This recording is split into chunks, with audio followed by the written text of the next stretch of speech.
Hey everyone, welcome to season 2 of Maven House podcast. We've had a name change. We've had God do so many amazing things through the Maven House ministry over here, which is the VANESSA GRACIA CRUZ team.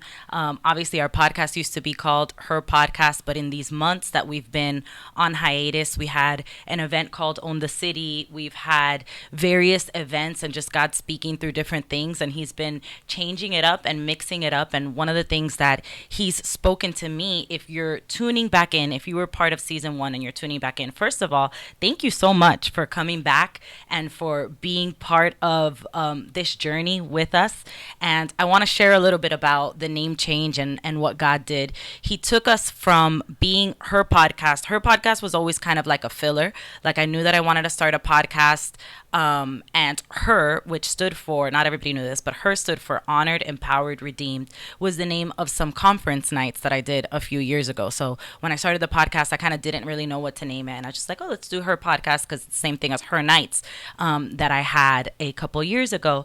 But I always knew that God was going to take it somewhere further. But being multi-passionate, like a lot of the people who listen to this podcast, you know, there's a lot of things I'm passionate about. I'm passionate about women in business. I'm passionate about women in ministry. I'm passionate about, you know, women finding their identity, finding their purpose. And I've been asking God for the past couple of years to define that and to be like, okay, God, but which one exactly is this podcast going to be for? And last season, the Lord just took us on a journey of really not focusing so much on what we were going to do, but focusing a lot on who we were and on emotional health and our relationship to Him. So in a way, the podcast helped define the Maven House ministry. And it was in October, we went to a pastor summit. We all went to a retreat for pastors. And in that retreat for pastors, the Lord confirmed that He wanted to take this into not only the podcast, but the ministry as a whole, Maven House, into a place of discipleship. Because the greater our relationship is with God, the more solid our relationship is with God, then the more ability we have to know ourselves. And then peace comes, because you have peace, you know, vertically. You have peace between you and the Lord, and there's spiritual peace. And that spiritual peace is really the only thing that can open up the door to internal peace. And I feel like we're living in a generation right now that is trying to do things the opposite. We're trying to seek peace within ourselves and kind of leaving God out of the equation. So stay tuned. Maven House is going to be all about discipleship, all about identity. The word Maven is actually a word that was given to me in prayer. I was praying right before going to this pastor summit, and the Lord gave me that word, Maven. And it was a word that I think I had heard before. I was like, okay, I know this is a word. You know, it's not like I'm not speaking in tongues or anything. It's a word. But I don't know, like, I was like, what is it? And when I look it up, I found a few different definitions, but my favorite definition said unofficial expert. And the Lord just kind of spoke to me through that and said, you know, I'm going to take women who don't think that they know what they're doing. And they're not maybe going to have formal education, but I'm going to give them the wisdom they need to be an unofficial expert in whatever they need to be an unofficial expert in. And then he added the house part to it, because he started speaking to me about identity. And, you know, you don't get your identity in a school. For those of you guys who knew, I started a ministry a year ago called Her Academy. But the Lord really convicted me. Identity doesn't come from a school. It's not something you learn. It's something you're given in your home. So that's what Maven House is all about. And I didn't think I was going to go so deep into that. But all of that just to say that over this hiatus, I began to pray about the podcast. And once the Lord started confirming all these things, this is like October, November, and December, I'm planning the opening of the podcast and thinking what's going to be my first episode. And I realized that my first episode is going to film right when my brothers come back from a retreat that they were going to in Brazil, a 15-day retreat where they would have an encounter with God. And if you know my brothers, these are my brothers. Right here is my brother Rue, and this is my brother Jay. My brother Rue, just so you kind of get some context, I'm the oldest of the Gracia kids. Then Rue comes 2 years after me. Then we have a little sister, Jessie, and Jay comes 9 years after me, 3 years after Jess, something like that. Yeah, basically. So we are, you know, the original Gracias, and now we have two more, a little brother and a little sister. But the I say we're the original because we were the ones that grew up, you know, we grew up at the same time. We grew up together. And whether or not you know my brothers are going to share a little bit of their story today. Their journey led them kind of, it was like a U-shaped journey, maybe kind of like a boomerang journey, right? Where your journey took you out and then back in. And I Right. think there's a lot of people that will really benefit from hearing that story. It's a story of heartbreak. It's a story of confusion in your identity. It's a story of vulnerability. But I'm so thankful that you guys are here and willing and open to share that with us. And for me, it's a personal, I don't want to say victory because it's not anything I did, but it's just I'm celebrating with you guys the fact that you guys are even here, because for many years, things were just different. But I won't get ahead of the story. Let's start with you, Jay. What are some of the things that, if you had to sum up your journey and kind of for somebody who doesn't know you, who's watching, or who does know you but they don't know your real story, what was that like? Uh, it was interesting to say the least. I mean, like all of us, we all grew up in the church. But specifically me, I grew up in the church and in the Gracia family. Under you guys, under Bishop and our mom. And I don't know. I guess growing up, it was kind of a lot of pressure. A lot of pressure. I kind of always had two identities, like a two faces, I guess. And like I would have my friends from school, but then I would have my friends from church, and I would have like I don't know, like two different me's in a sense, and not necessarily in a bad way. Like I was never like a horrible kid in school and a great kid in church or anything like that. But I just the way that I acted and the way that I talked and it was just different. And I wanted to be more like you guys, and I wanted to be more like people that I saw in the church when I was here, and then I wanted to be more like people that I was going to school with, people that I looked up with. So I guess growing up, I had a lot of identity issues and where I fit in, and I kind of compared myself a lot. It was definitely full of that growing up, and then somewhere along the way, I mean through I don't know if we're gonna get into that yet. Yeah, Like, get into it. Go for it. Dive. Obviously, our mother passed away. It's like 8 years ago now. Yeah, 2013. Yeah. So I was 13 when that happened. I was a jit, as us Floridians say, and it was tough. Honestly, I feel like the Lord really helped me in that season, that specific season. I feel like he gave me like a supernatural peace, because I think back now, and even when I think back now, I think he actually even removed some of those bad memories too, because I think back now and I don't remember myself being extremely sad or anything like that when I was 13, 14, 15. But then once I got to high school and I started to like really step into real life, then it started to hit me a little bit more. And that's when I guess I started to take the boomerang. I started to kind of veer off onto my own path, not the path set before me by my parents or by you guys even. But really, I started to like just kind of find my own way, not being led by God, not being led by really anybody. And that's kind of how I was for a long time, just like going with the wind. I kind of had no direction or anything like that. But now I'm stepping into a season in these last, couple years. I've been stepping into my identity and stepping into finding where it is in life and where it is in the kingdom, where my place is, what I truly am here for, and it's been good. Honestly, I'm really thankful. We can sit and like regret everything that we've been through, and a lot of people have asked me like, oh, do you regret anything that you've been through? And honestly, I don't. Obviously, I do. I regret certain things that I've done. I was stupid, and I still am stupid. I'm still learning, but everything happens for a reason. And when we realize that, like, I'm here now, so why would I, dwell on the past or anything like that? So it's been a good season of my life, and like you said, that this retreat that we just got back, I got a lot of a lot of direction, and not just from that retreat, but just this last season, I've been doing some inner searching and really just finding where I fit in, where I'm going, where I'm headed. a lot of direction in my life. So I would say, in a nutshell, it's kind of starts it off. Starts it off. Yeah, I have some questions I want to ask you, but before then, I want to hear Rue's answer. Could you say the question one more time just to make sure I take it down? Just kind of get people caught up. If somebody maybe knows, your Bishop's son, your Vanes brother, they've seen you on social media, but social media doesn't tell the whole story. What would you tell somebody who doesn't really know what you've been through the past 8 years? Yes. How would you sum up that story? So just to start, and this is kind of, it's maybe a little bit on the side, but I think it's very important. Nobody knows me.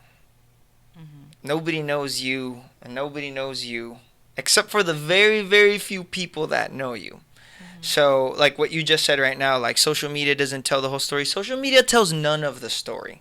Yeah. Social media, just to be clear, is a platform to promote something, whether it's a brand, whether it's whatever. Even if you just have a social media page to show your vacations and your family and whatever for your family, you're promoting the life that you live. So I think that's very important to even start off with, particularly in a talk that we're going to have about identity, because a lot of people place a false sense of comfort in who they are and to who they're portraying to be to the world, and that's definitely not a thing. And we were definitely plagued with that as growing up because, like Jay said, we had to perform. Yeah. I sympathize a lot with Michael Jackson.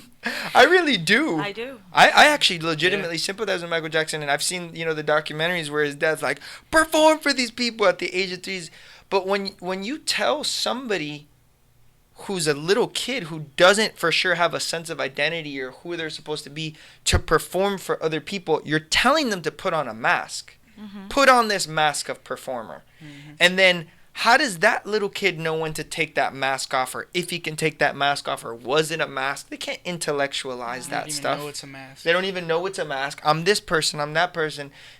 I'm performing in front of millions. This is who I am. And so just to put out some pre-leaders there, or leading into this conversation, number one, we don't know who anybody else is because we see them on social networks or social media, or because we heard of their story, or because they're the pastor's kids of the church that we go to. Please don't think that you know that person. The same way that I don't know you, you don't know me. You're seeing a small facade. And then we grew up with a lot of people putting that pressure on us to be something that we didn't know if we were. We didn't know if we wanted to be. I mean, I literally grew up, and I know you guys did too. I grew up with many moms coming up to me and telling me, and I quote, Rudito, tú tienes que ser el ejemplo para mi hijo. Ruditín. I don't need to be the example, for those of you guys that don't speak Spanish, that's saying like, little Ru, you need to be the example. And I'm giving a short version, but basically they would tell me you need to be perfect. Yeah, and that was our whole lives. Everybody, everywhere, you have to be perfect. You can't make any mistakes. And a lot of times for my kids, because my kids are watching you, because the generation's watching you, and like that's why I went through such a trauma. And I'm probably gonna jump around a little bit, but that's why I went through such a trauma, and I never let people call me pastor. I'm not a pastor. I never let people call me leader. I never let people call me that, because it's like, you are placing something on me that I haven't decided if I want to be, if I'm going to be, if I can be. And when you live with that kind of pressure, we all deal with different kinds of pressure. Even people that are not pastors' kids, we're all dealing with identity pressures. You're this, you're that. I saw on social media, I want to be that. If I'm not that, what I see, I'm not successful, right? Like how many people deal with that? If I'm not rich or famous or have a good body or this or that, then I'm not who I should be, because that's who I should be, right? Yeah. That's the way to be happy. That's the way. So we all deal with these pressures, and like VGC just said right now, if we don't have a spiritual peace, whatever we think we are is going to crumble. Yeah.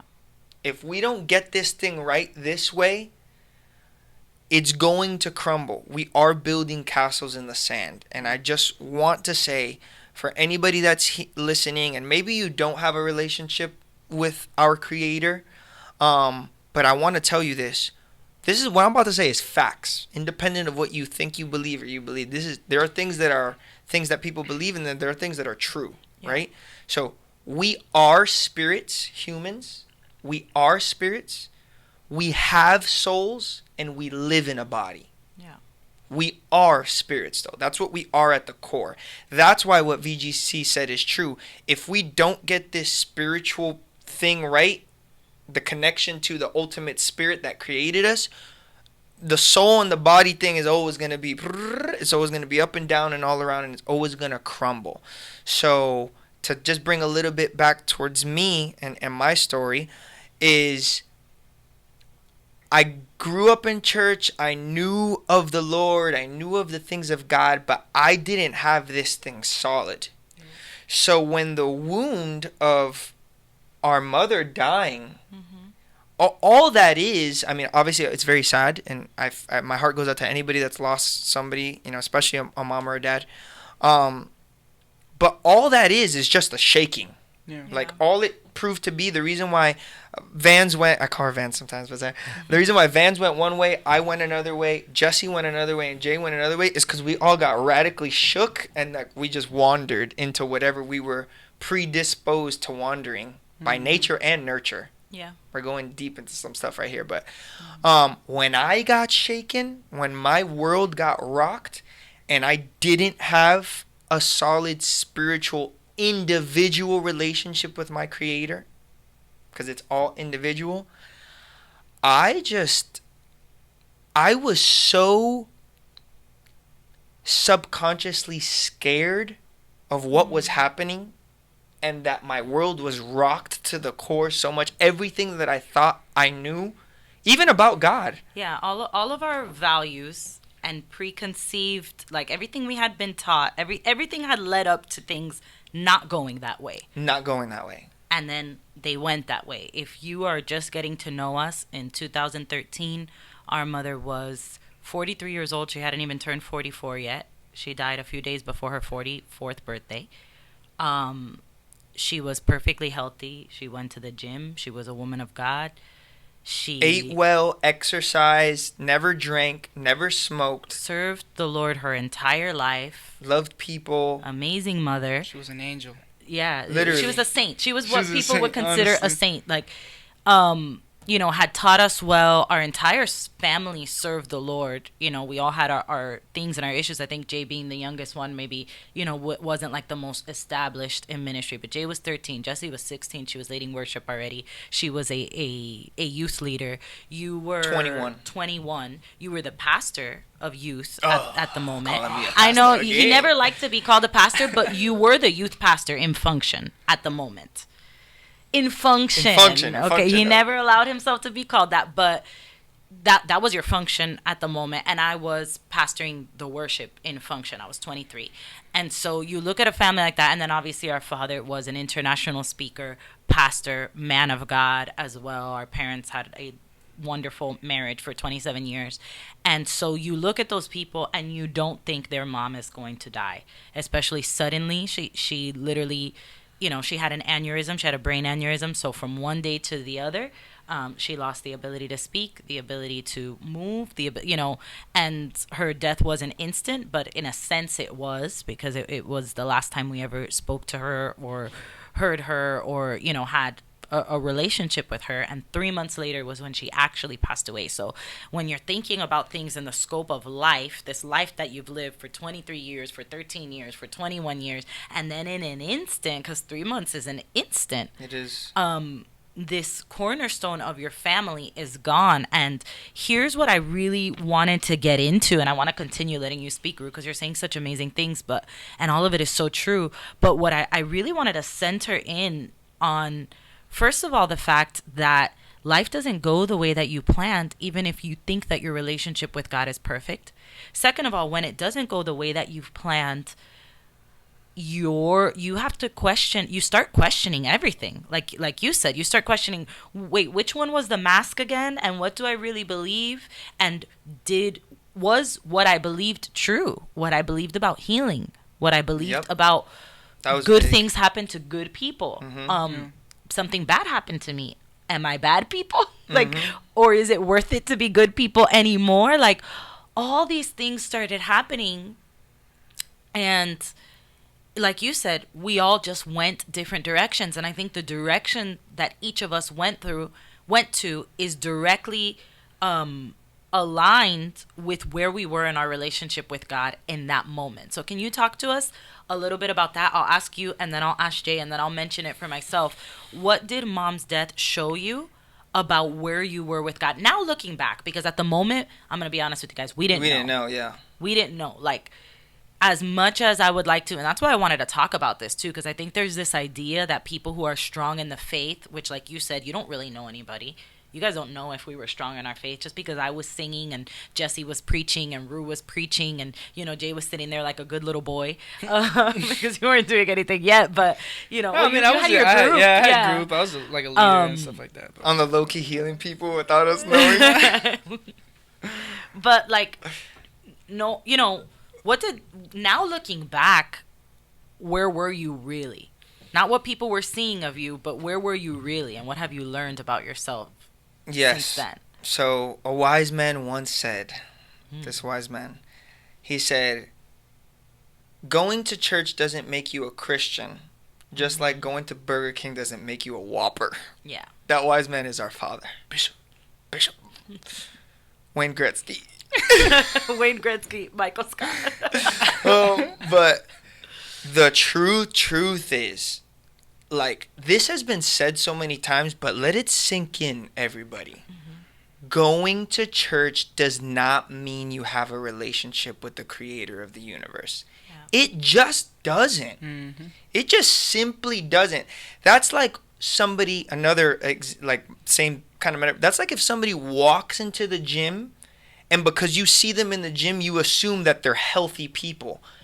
They happen to walk into a physical place. Like, it literally does not have any correlation at all. I mean, people that are healthy tend to go to the gym. And or people you can get healthy going to the gym. And you can get healthy going to the gym. The same way that people that are seeking a relationship with the Creator and fellowship with their brothers end up going to church because it's a great place to do that. It's a great tool for progressing along that road.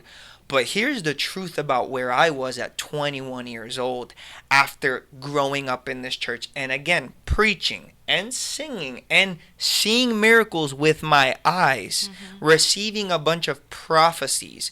Here's the truth about where I was. My foundation was not the Lord and my relationship with the Lord. My cornerstone was, I don't even know how to say specifically what it was because I don't even know if I've pinpointed exactly what it was, but my cornerstone was circumstantial.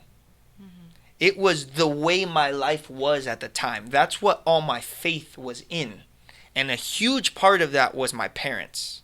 Yeah. Like, they were like big, like the steel support beams of what my whole life and what my faith was.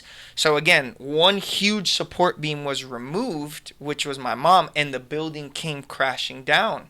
And I questioned everything. My cornerstone was in a big part my parents, like the flourishing of their lives. Like, you know, like they flourished doing this, so I'm gonna do this. Exactly. So when that was gone, I questioned everything. And for me particularly, to get into specifics, I never, and I've said this before, I never questioned or asked or doubted if God existed because I'm just too far gone.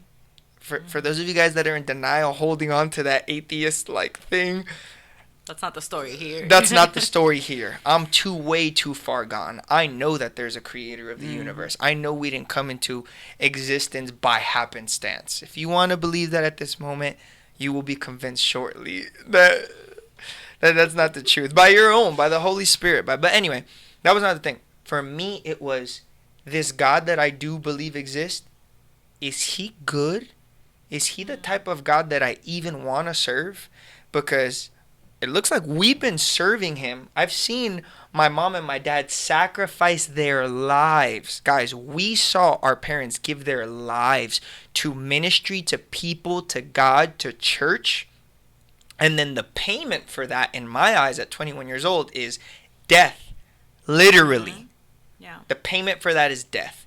And shortly after our mom died, there was divisions in our church, separations for the first time ever, people betraying our family that like we literally thought would never betray our family. Like, and if y'all out there, y'all better repent. Not for real. Literally get right with God first, but like repent. But people betraying a church, financial issues. Our family went financially like this since we were born, and then financial issues for the first time.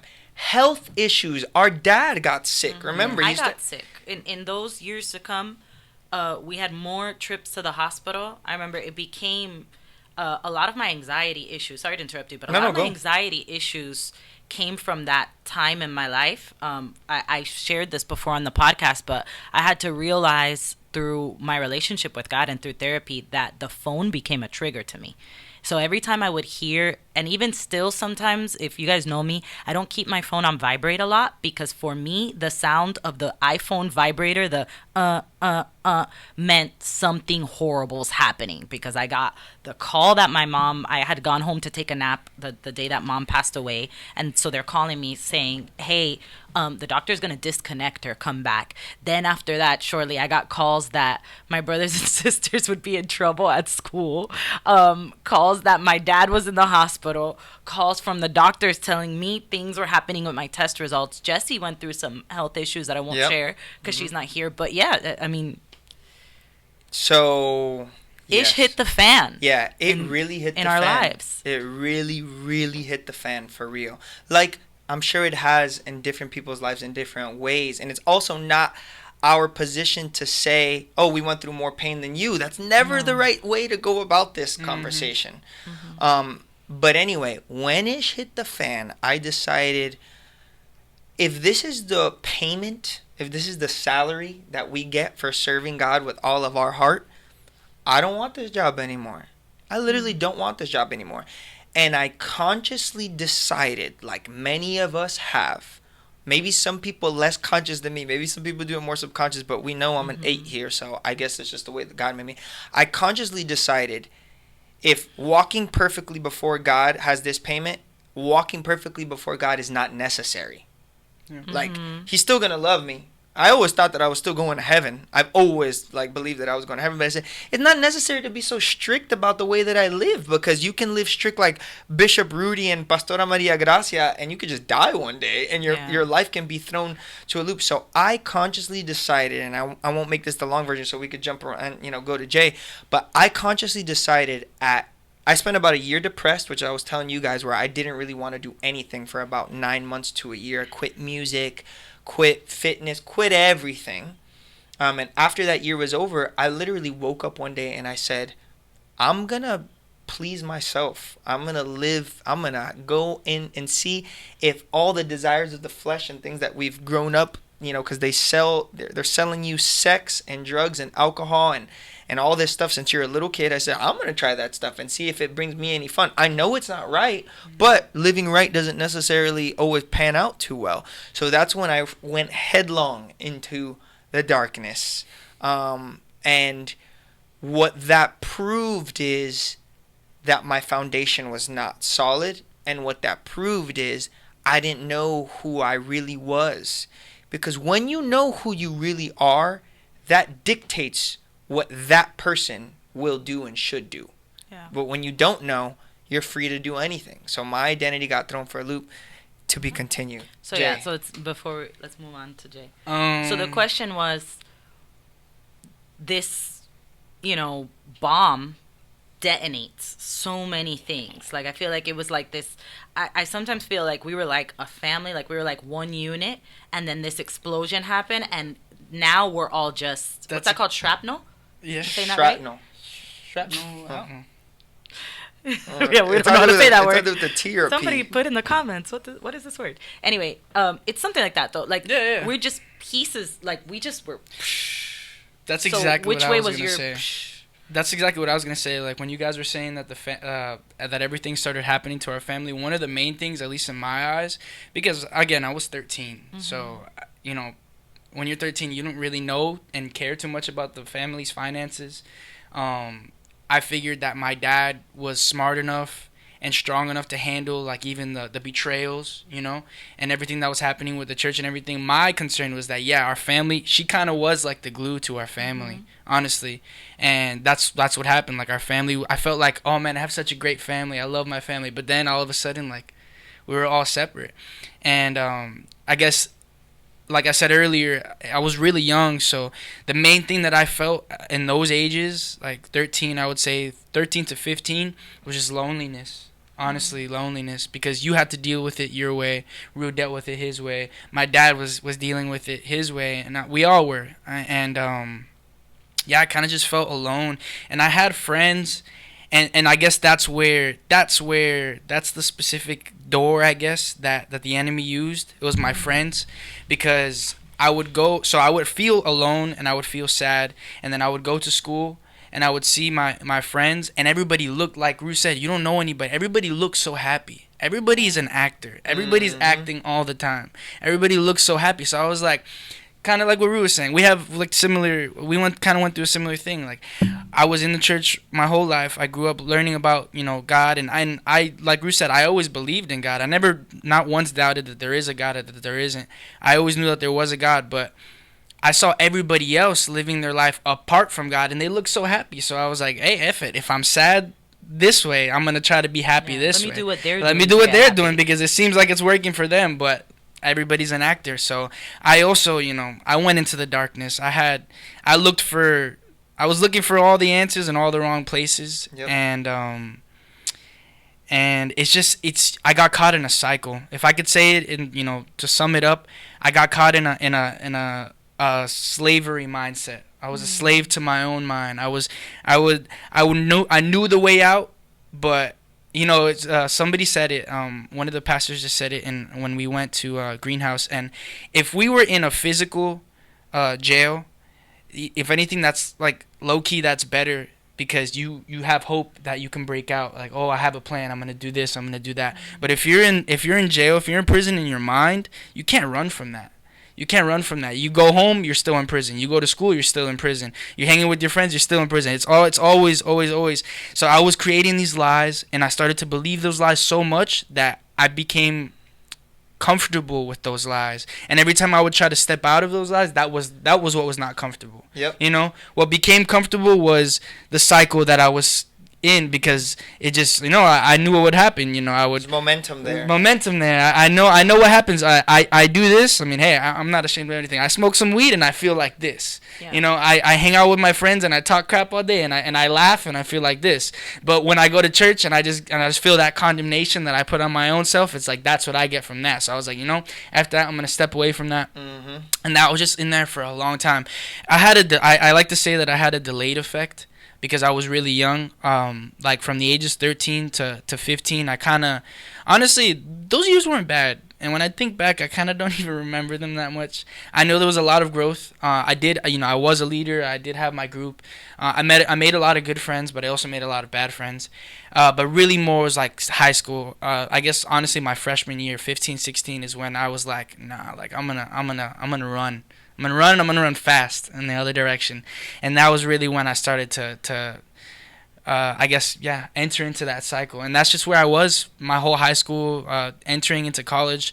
So that same cycle, that same, you know, looking for that satisfaction in places that it's temporary. It's temporary, and it looks so good. Like we were saying, it sells so well. I was surrounding myself, you know. So we're both musicians, so I love music. I love music so much, and I look back to what I was listening to in those days, and it was depressing, and what I was watching in those days, and the type of things that I would get into, and like it was just all like, it was all dark. Everything was dark. The music that I listened to was dark. The movies that I watched were dark, and that's what happens. That's the strategy. Or I was gonna say, like, that's the, if what you're feeling is dark inside, like that's what you're gonna want, like that's what you're gonna crave. You know, it's like when you're sad. I've always wondered, like, when you're sad, why do you want to listen to sad music? That's kind of like how it is. That's how we are. Like that's how we are as humans. Like when we feel bad inside, we low key look for more bad, just to because the good is just so. Well, the physical is always a manifestation of what's going on in the spiritual. So like spiritually, you guys were in that place, and It produced that fruit in It the physical. produced that That's what I fruit. was trying to Yeah, say. and That was the it's all fruit. That biblical. was the fruit that it produced. And yeah, I mean that's pretty much it. I guess I think that answered that It's question. interesting listening to you guys, and we've had conversations just as siblings. So, like, I know this, but it's always very interesting to me how everybody deals with things according to, like Ru was saying, nature, their nature and their nurture. Because I went the other way, and in some senses it was better, and some people might, hear my story, and I've had people like come up to me and be like, I'm so proud of you, and I'm like, okay, but it wasn't something that, it's not something I take pride in, because it was also pain. It was just manifesting itself in a different way, because I went the other way. I'm the oldest sister. If you've ever seen Encanto, that I've seen 1,000 times because of my kids. Jay's been to my house and seen it like 3 times because my kids watch it over and over. I'm Luisa. I'm the oldest. I'm the strong one. So I took on this role of, I have to hold up everything, because if one of my brothers is dealing with these things in his way, and I kind of saw what was going on with Drew, and it made me sad for you, but I mean, I can't control you, especially I've never been able to control Ru's temperament is an uncontrolled. No one can control Ru, so it was like only the Lord. Ru is going this way. I'm worried about Jay. I'm worried about Jesse, but I have, it's almost like, and I hope you guys don't take any offense in this, but it's almost like, okay, these guys are kind of causing my dad some stress and causing, they're causing a little bit of ruckus. So, Vanessa, you have no right to cause any ruckus. Yeah, the ruckus has that. Yeah, the ruckus has been taken up. So now what it produced in me, though, is this fear of messing up and this need to perform, and a mask that was thicker than any other mask before. And the weight of that was crushing me and killing me slowly. I feel like I almost took the opposite approach of what you guys, like, everything is so, it's funny because your perspective has so much to do with even how you approach God. Because to me, it wasn't like we did all these good things and it was worthless, so why not do bad things? For me, it was, I did all these good things. I guess it wasn't good enough. Yeah. So I better get better, because you better get to work. that was it. I was the one that, and I don't say it out of pride, because now looking back, it wasn't necessarily something to be proud of. It was, and I think I have a podcast episode on this. No, I did a live about this. Conviction versus compulsion. I did this out of compulsion, not out of conviction. I didn't do it because I was so good. I did it because I was so scared. So that the fear that you guys felt that pushed you into darkness, to be honest, that was my honest thought. I said, I could drink right now, but I'll probably become an alcoholic. I guess I always had a very healthy view of my weaknesses, because I said, if I drink, I'm going to become an alcoholic, low-key.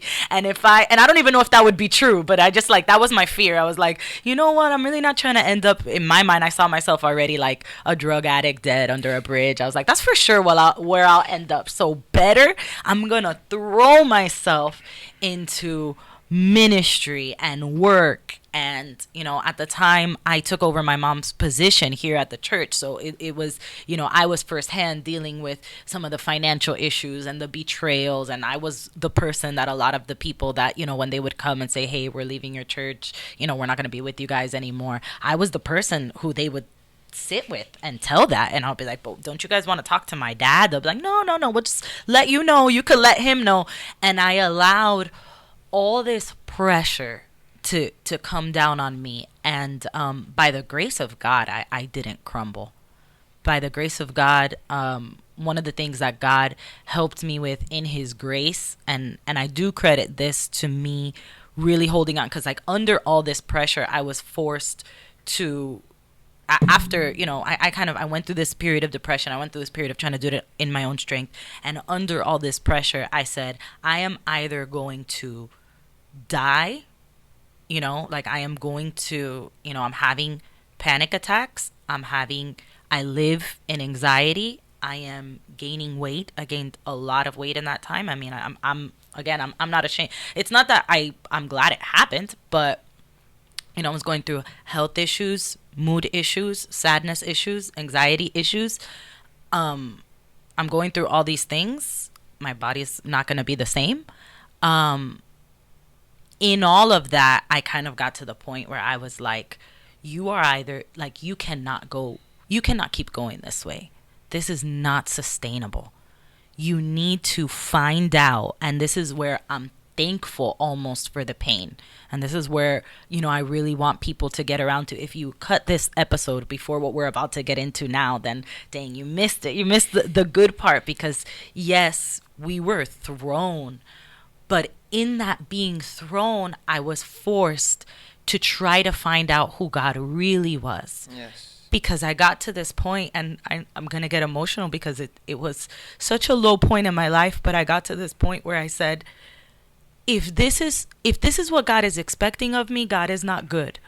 But I know God is good, because thank God, all of us were raised. I'm not bitter or sad at all that we were raised in this household where we were told God is good, and where our parents loved the Lord. Even my mom, who some people might look at her story and say she didn't deserve that, she deserved better, but she loved the Lord up until her last moment. And I said, if God is expecting me to hold all this together by my own strength, and expecting me to be crushed under this weight, and expecting me to deal with this anxiety and be so afraid all the time, because like I told you guys, I couldn't hear a phone ring. And it's so funny because people will watch this and they'll be like, I never thought that of her. I thought, she was preaching and she was teaching, and I was, and it was genuine. When I was preaching and I was teaching, it was genuine, because I never blamed God. I always just thought I was falling short. Like, I don't know, that's how my brain related it. It was like, the truth that I know is that God is good. What am I doing wrong? Or am I not good enough? Or do I need to feel some kind of shame for not believing enough? So I was preaching from genuine places. I was seeking answers, but I kind of, to not make the story too long, I got to this space where I was like, I need to find out who God really is and what he's really expecting of me. And I then started on this journey. Like I started on that journey through a breaking point, which was when, and I've told this story before, I had lost my mom. So in a span of 3 years, I had been cheated on twice, emotionally abused in a relationship. This was before my mom passed away. Then reeling from those breakups, I remember I wasn't eating. I wasn't like, and it was twice. It was sort of like I had a bad, which now I see, maybe we'll do an episode about this. I was picking the wrong people, but which goes back to kind of like me trying Cycles. to perform, but not really, psychos. Yes, I was picking psychos. No. Cycles. Oh, Like, I thought you said psychos. I was like, yeah, that too. because that's where you were attracting that into your life, like what Jay was saying. That was the cycle you were in. You could have dated 10 people like that. Yeah, definitely. So it was like I got out of these abusive relationships. They were both abusive relationships. My mom had passed away. I changed my career path. I was in law school. I realized I didn't want to be in law school, which my parents were not happy about. Obviously, it was before my mom passed away. So like I was already in that. When my mom dies, I take on all this extra pressure, a new job. I'm kind of just trying to earn God's love. I think that's where it put me. It put me in a place of like, earn it. You clearly didn't earn it. And I never really I never saw that on mom and dad. On mom and dad, I was like, no, dad, Pop, I was like, this is one of those David situations where, tragedy befalls you and you don't deserve it, but the Lord's going to bring you out greater. But I didn't think I was good enough or great enough to come out of this. So I was like clawing my way out. Basically, I was like, I'm going to be destroyed. So let me try to claw my way to some kind of not disgrace, because I won't even say it was greatness, because I didn't think I was capable of greatness. I just said, let me just not be a failure. Because man, if I was a failure on top of everything else that's happened to my dad, then dang, my poor dad, so I'm clawing, just clawing my way out. And that put me in this position to be like, when I got to the breaking point. Oh, sorry. So I got to the breaking point when I get married. That was an amazing gift that God gave me through all of this. Without Rico, I don't even think I would have gotten to the place eventually I got to. But when I started going through my health issues and my issues with infertility, I was like, God, come on, bro. Like, God, God, I'm trying so hard. And if I'm trying so hard and things are still not going my way, then what's this about? And that's when God started to answer and say, it's not about how hard you try. Yeah. It's not about what you do. It's not about you earning it. I love you anyway, and I love you through what you're going through. I don't know if you guys have like anything to add about that moment when you kind of like were like, oh. Yeah. Wow. Well, somebody said, when we work, God rests. And when we rest, God works. And they can't happen at the same time. So just like referring to what you're saying, that's something that the Spirit has been speaking to us recently, is like, we all need to understand this. We all need to get to a point where we understand this. Everything good in our lives is going to flow from His goodness. And we can't receive that while we're trying to make it happen for ourselves. Yeah. We need God to serve God. We need God to love God. We need God to feel His love. Everything comes through Him. Salvation is completely external. And like you started this whole thing off, we're in a generation where people are looking in. Emotional health is on the inside. It doesn't come from in. Your peace, the peace that you've been longing for your whole life, to be able to lay down at night and feel like you're worth something, like you're who you're supposed to be, you're at peace, that's going to come from an external source, and that external source is the creator of the universe who loves you. Yeah. So that's an important thing that I heard you say, but I also just want to jump off of what you said about, I think you said, thank God for the breaking point. And thank God for the breaking point. C.S. Lewis says, if you go into a basement quickly and you turn on the lights and there's a bunch of rats that run around, don't blame it on the fact that the lights were turned on or that they were turned on suddenly. The rats were there. Yeah. The rats, that's the point of it, is that the rats were there. And in our lives, sometimes we go through tragedies, we go through things, and those things expose ugliness around us, in us, and the people around us, and then we blame it on those things. Yeah. But we're not supposed to blame it on those things, or the fact that our mom died suddenly. The fact that I didn't know my identity in Christ, and the fact that I didn't have a real relationship, solid relationship with the Lord, that was there. Thank God that it was exposed. Because if not, I'd be deceived, living in a false religion and a Pharisee type situation for the rest of my life. So before, when I heard people say that they didn't regret things, like Jay said, I used to, like, I was a little bit like Pharisaical. Yeah, what? You didn't regret that? But honestly, I've come into that understanding too. Like, I'm thankful for everything that I went through, because it brought me to this place. Yeah, you're not proud of it. Yeah, I'm not proud of it. You need to be here. I'm not proud of it, nor if you put me in an intellectual decision to say, was that good or was that bad? I'm not going to say it was good, because it wasn't good. Yeah.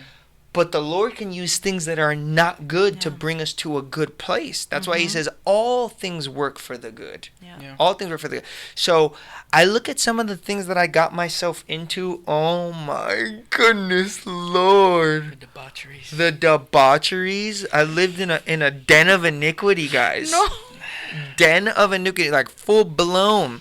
And for those, and the reason why I'm very open with it and I talk about it is because I know people are dealing with this, and I want you to know I was there, and you can receive peace and healing and fulfillment and the true sense of your identity, not the stuff that you're trying to find yourself into. That's why I do say out loud, and I got lost in alcoholism, in drugs, specifically weed. Guys, marijuana is an evil spirit. I will say it right here. Marijuana is an evil spirit. And the primary strength of that evil spirit is that it'll keep you in the cycle, and the cycle will seem entertaining. You are entertained by stupidity. stupidity, just like I was, because weed does that to your mind. It makes you think that the things that are not that bad it makes you think that the things that are very bad are not that bad, and the things that are absolute crap entertaining. Yep. And the food that doesn't even taste that good. You can literally have a perfect time sitting on your couch doing nothing. Yeah. Literally. Yeah, not progressing in any way.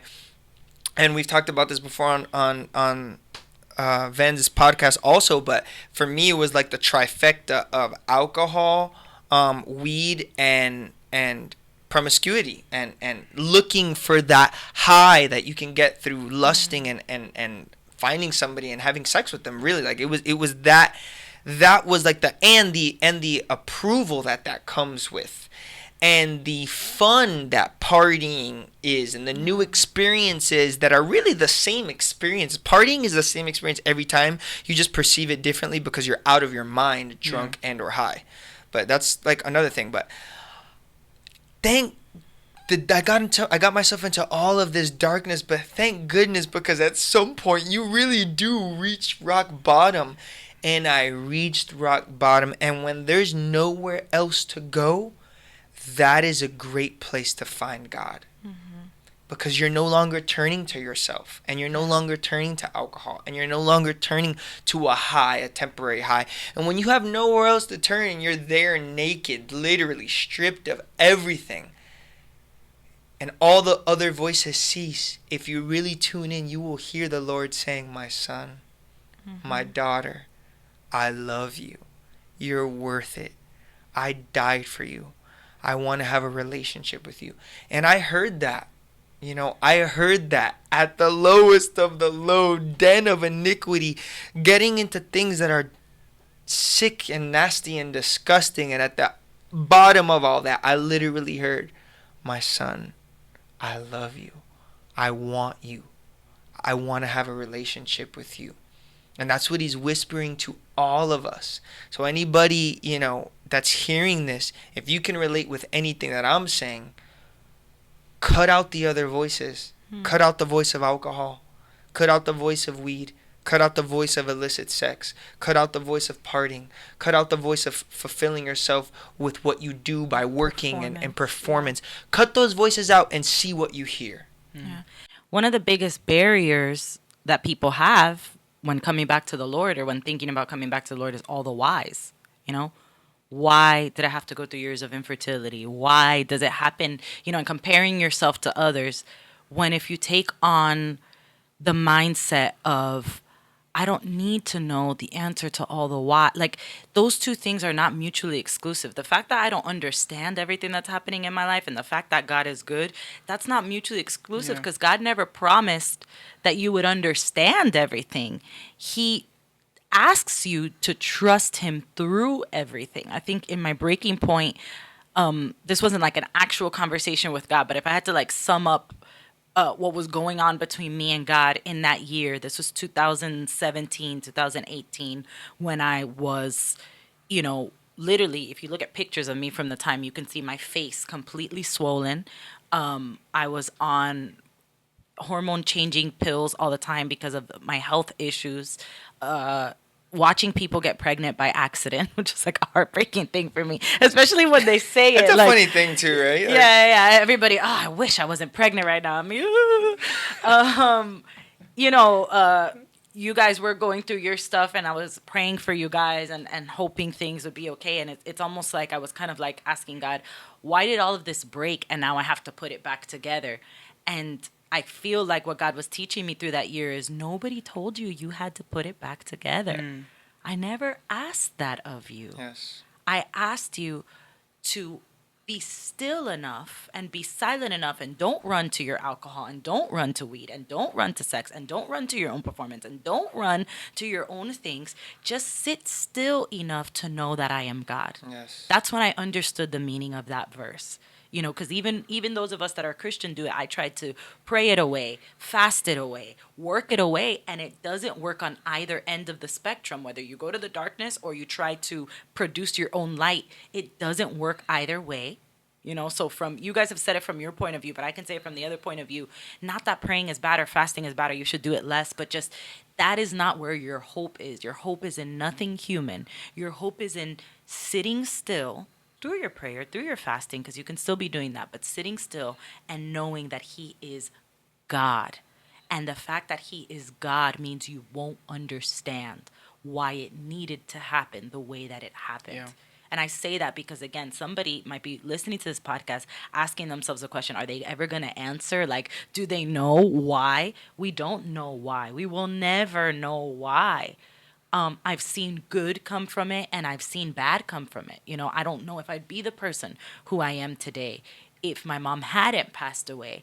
But that doesn't mean I'm necessarily thankful for it. It just means it is what it is. And being Yeah. able to say it is what it is an act of humility that allows God to really embrace you and for you to be pulled in. Yes, let me jump in on one little thing there, because if what you said right now was so, it's like such a key to life and a key to spiritual health that I want to drive it home and give an example about not needing to understand. So VGC has 3 children. I'm sure a lot of people that are watching this have children, but even if you don't have children, you can imagine. What if your 3-year-old son asked you about something that there's no way he could understand? Yeah. And then when you didn't try to explain it to him, he got mad and he stopped talking to you. What if Levi asked you, Or left the house at 3 years old? how does the mortgage of this house work? And that's just giving a dumb example, but how does and you're trying to explain it to him, and because he doesn't understand, he leaves the house and doesn't talk to you anymore. That's literally what we do with the creator of We the don't have the universe. capacity to understand We don't the even have plan. the capacity to see what he's seen, because he's been alive since the foundation of the universe and is orchestrating every little thing and doing all these things. But then we point our fingers up at him and say, unless I understand why my mom died, I'm going to go ham and do everything walking the exact opposite way of the way that I should be living. And you only punish yourself. Because, yeah, we do that. We threaten God, right? Like, I'm going to go into sin and you know, do all this stuff if you don't help me understand. And God's like, first of all, you don't have the capacity to understand. Second of all, you're only going to hurt yourself. And on that flow, this is a really good example. This is a really good example that I'm giving. No, I'm serious, because just like We never let Jay talk. no, It's fine. no. Let me finish this thing, because this is going crazy right now. Levi leaving the house at 3 years old, like what you just said, he may threaten you with "I'm leaving the house," but what happens when he leaves the house? Who's looking out for his good? Who's gonna feed him? No one. Who's gonna know to take him to the doctor? Who's nobody? He's opening himself up to every danger in the world. And that's exactly what we do when we get mad and we walk away from God. It's the same thing. Absolutely. Yeah, I think that is a really good example. It is. It's such an immature mindset. Like and something that you were saying, Vane, is something that I dealt with a lot, or really the Lord dealt with me, was that humility. And you even said it really quick, but I was like, dang, I really went through that. I felt like because I was humble and I did have a low self-esteem, and because of all that I didn't have pride. And that's so not true. I was actually talking to a friend the other day, and I'm not gonna say his name, but he was saying like, No, dude. he was saying like, hey, I love him, but he was saying like, no, I have no pride, and I was like, bro, you saying that is literally you having pride, like literally. But that was me. And the reason why I told him that is because I went through that same thing. I felt like I had no pride. And yeah, it's our pride that makes us ask those questions. And it's our pride that makes us get mad when we don't get the answers. And it's our pride. And I never really realized that, because I had a low self-esteem, and because I felt like I was humble, because I didn't need to be the center of attention, because I was always like, even now, like, I don't need to, I've never always had the mentality that I don't need to talk that much. I am always one more to listen and to be quiet. I think that's just like part of who I am, is my personality. But because of that, I would like try to add logic, and I was like, okay, no, because I'm like this, I don't have pride. I'm not a prideful person. And that was another cycle that I was stuck in for a long time.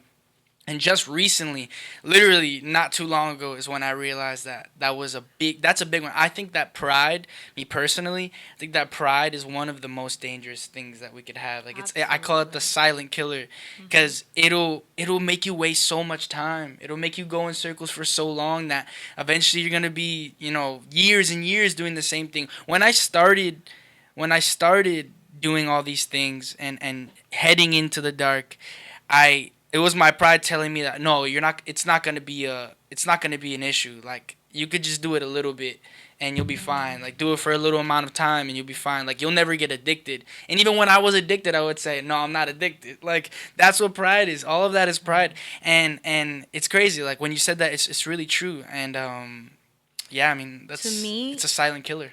To me, godly humility is not thinking I'm crap, thinking I'm stupid, thinking I'm whatever. To me, godly humility is this: it is understanding that I am one drop of water in an ocean. And God is not managing the ocean according to the desires of every drop of water. That would be impossible to do. We all saw Bruce Almighty. He cannot answer yes to every prayer because there would be chaos in the universe. God is thinking about, he does think about you and he does love you, but the operations of the universe are going based off the tides and the ecosystems and the things that we could never, like when you think of an actual ocean, that is humility. Humility is understanding I am small and God is seeing the big picture. He is seeing, like you said, he is seeing 2,000 years ago and how the story of 2,000 years ago is playing into my story today. And in order for all of those things to just work logically on a level that I will never be able to comprehend, things are going to happen in my life that are going to hurt me. Right. But it is not God's job to make me happy or to entertain me, because God is not weed. God is not alcohol. God is not, it is not God's job to make me happy at the moment. It is God's job or not God's job, but it is God's blessing to us to come alongside us as I finish the race. Yeah. And I will finish the race sometimes footless, fingerless, to quote the great Taylor Swift. I'm a Swiftie, sorry. But that's a prophet, right? What book of the Bible is it? To quote the great Taylor Swift, she says, there's a line in one of her songs that I love. I think she's a great songwriter. She says, I'm a soldier who's returning half her weight. She went through something hard, and I related to that. Not in the same way. Yeah. Not in the same way, because I never dated Jake Gyllenhaal. I did date people Billy just as bad. But no, just kidding. Billy Shout out to our cousin Billy Marie, who explained that entire song in depth to us. But I related to that because that was me throughout this journey that we've been on. Like, I took some hits and I came back half my weight. Like, I came back mangled.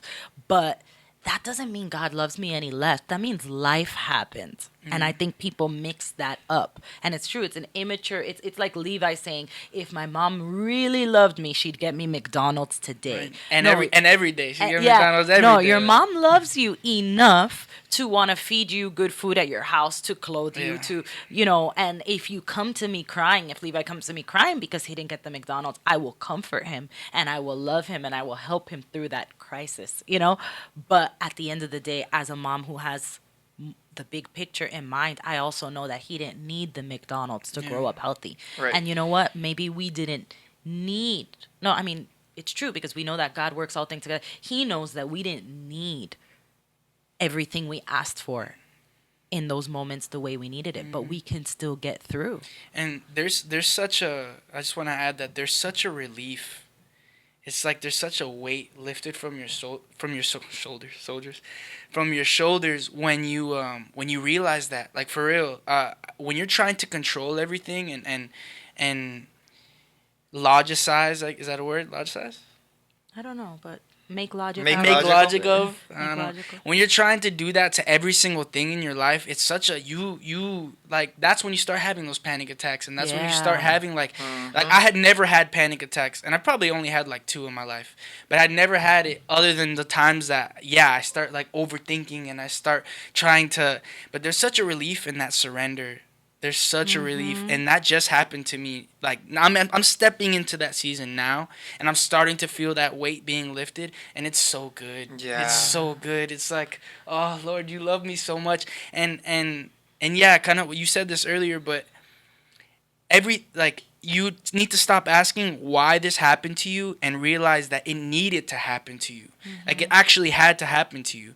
Like, I think now, I don't know where God wants to take me. I'm still finding my direction in this life, but everything that happened needed to happen for what's going to come. Like, for straight up Peter Parker, with great power comes great responsibility, and it's kind of the same thing. Like, for greatness, like, if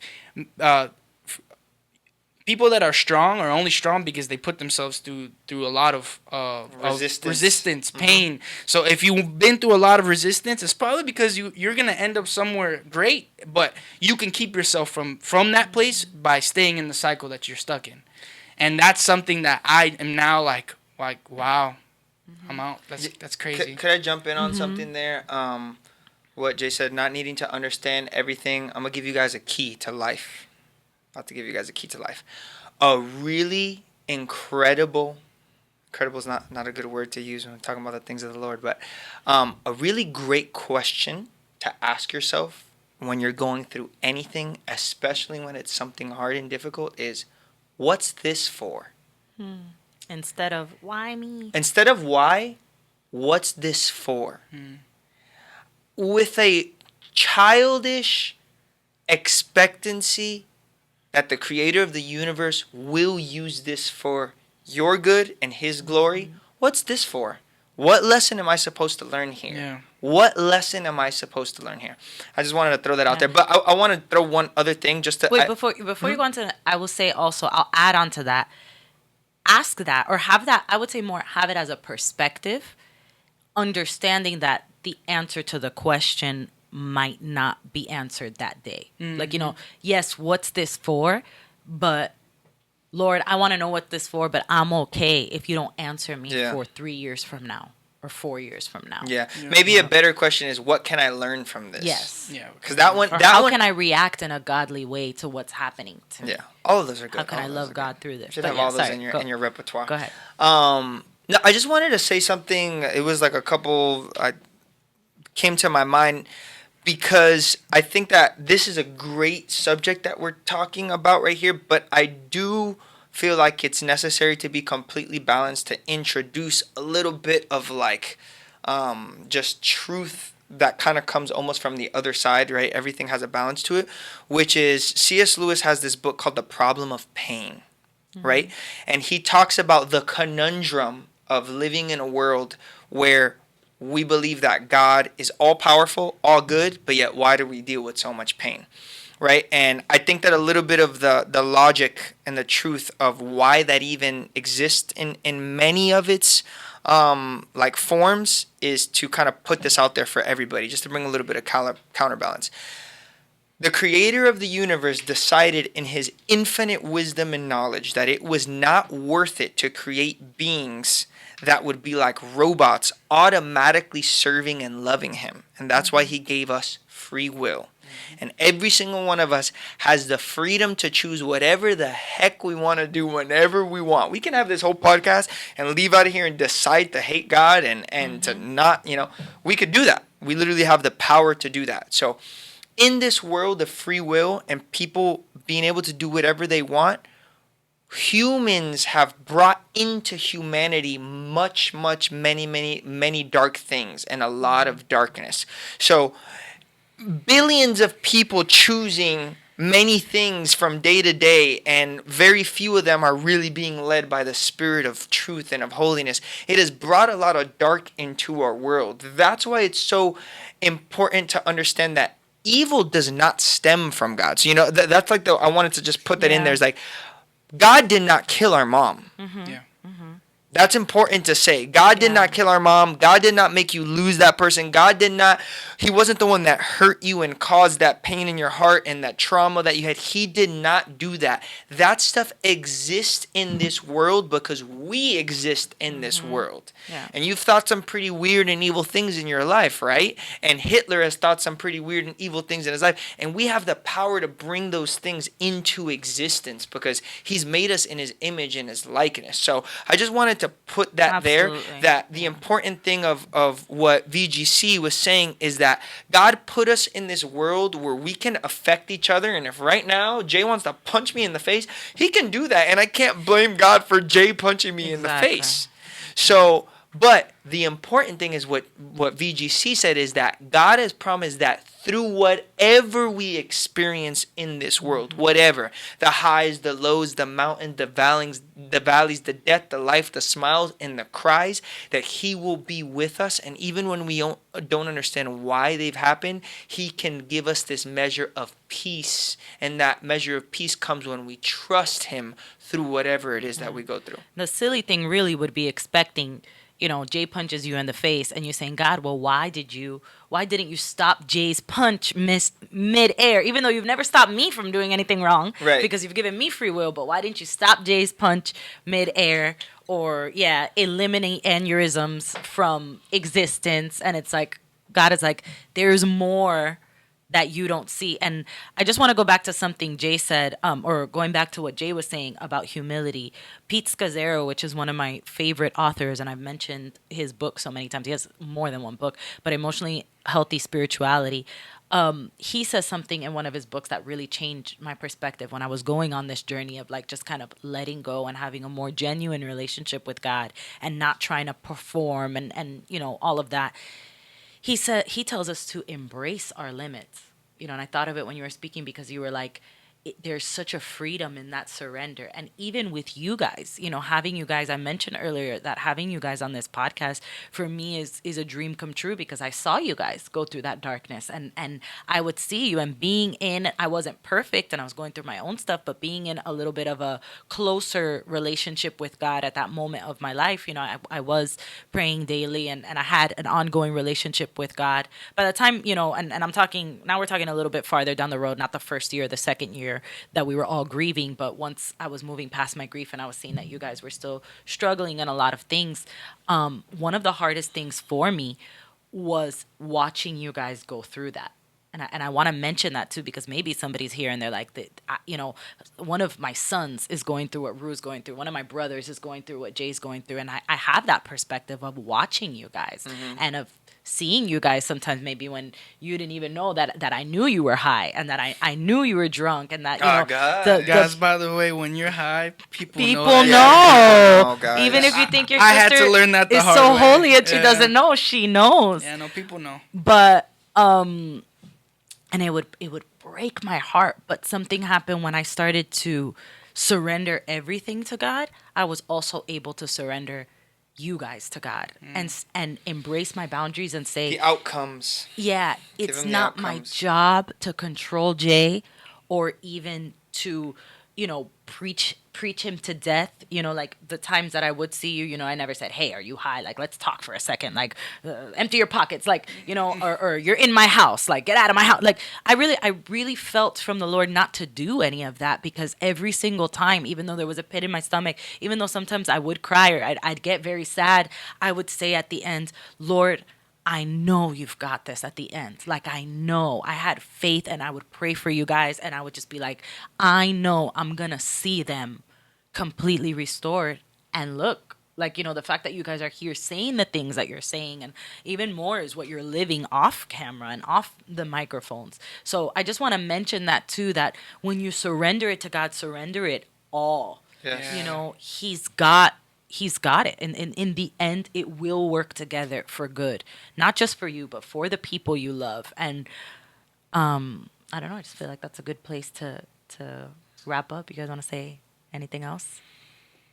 Thank you for being here. Thank you for being vulnerable. And I always say that to my guests. I'm always like, thank you for being vulnerable because you could come on a podcast and put on a mask. Like, you could come on a podcast and be like, nah, it's okay. I wasn't addicted or I wasn't, But one of the things we learned in Greenhouse is that testimony is the spirit of prophecy. So explain that. So what the Lord has done in your life, it's so incredibly important to speak it. Because when you speak it, it comes out as a prophecy that will manifest in other people's life. Amen. Yeah. So that's why, and we've talked about this a little bit before, but that's why I'm so open and honest about where I've come from. I'll be the first one to say I'm the worst. Because if I'm the worst, and I know that I'm experiencing this peace, this joy, this sense of direction, this whatever, I want to speak that out into your life. Like I was low, guys. I was really low, and I'm not low right now. I'm really not. The Lord has elevated my thinking, my heart, my mind, my soul, my spirit. So it's important to speak out whatever God's doing in your life, even when it's scary. I'll kind of, last thing I'll say is this: even when it's scary, because our minds and the enemy whisper into your ear and say, don't be so loud about the good things that God's doing in your life, because you don't know if you're going to slip back into the same thing. And then how will you be perceived? And then how will you be looked at? And then what testimony will that give of God? But again, even that's a form of pride. And even that's a form of not trusting God with your future. We have to trust Him with the future. And I'm going to speak what I'm living every moment that I'm living, it. And I'm thankful that what I'm living right now, and I believe and prophesy this into my future, is a moment of relationship with my Creator, which is manifesting all these other things. So I love you, Vans. Happy to be here on the podcast. Love you, Jay. And to our sister who's not here, Jess. Love you, Jess. Just had other engagements. I guess if I could just say one last thing.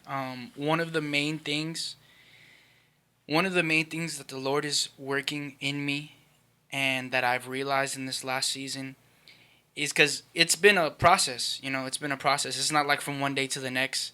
I was a sinner. I mean, we're all sinners, and we always will be sinners. But it's not like if one day to the next I was in complete darkness, and then I'm now in complete light. Like, no, it's been a process. It's been a process. So, one, don't rush that process. Yes. Because you can be on your, making your steps towards the Lord, and then one little slip up, and you're like, oh, okay, you throw in the towel, and then you throw in the towel. Like, no, it's a process. It really is. That's true. One of the things that will, I guess, speed up that process is your mindset going through it. I was watching, you already know who I was watching, Miles Monroe, the GOAT. I was like, who's he gonna say? The GOAT. Right after the guys, watch Miles Monroe. No. He's the GOAT. It's true. No. Miles Monroe is after the real Jesus.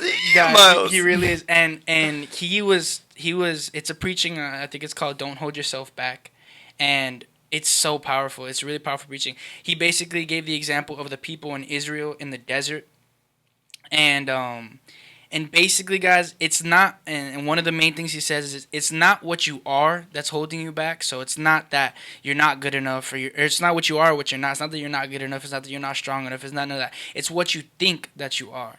It's how you're thinking in right now in your life. It's how you're thinking about your situation, your mindset going through it. So a mature person will see problems as an opportunity to grow, but an immature person will see those problems and run from them, or God, why is this happening to me? So really, like, work, and this is not something that God's gonna do for you. A lot of times we wait for God. Waiting on the Lord is good, but we wait for God to change our minds, but God will never change your mind for you. Like, it's a choice. Yeah, that's what free will is. It's a choice that we have to make. So don't wait. I guess if I could say one last thing is, don't wait to hit that rock bottom. Yeah. Like, make your decision and make it now. Like, let this podcast, if you're still here and you're still watching, let this be a wake up call. Because me personally, I don't feel like I did hit rock bottom. Like, I feel like I could have gone more, and that's the enemy telling me, like, no, you still have time. Like, you're young. Like, you could still do more. Push it a little bit further. Like, you haven't gotten really, like, hammed or anything like that. Like, no,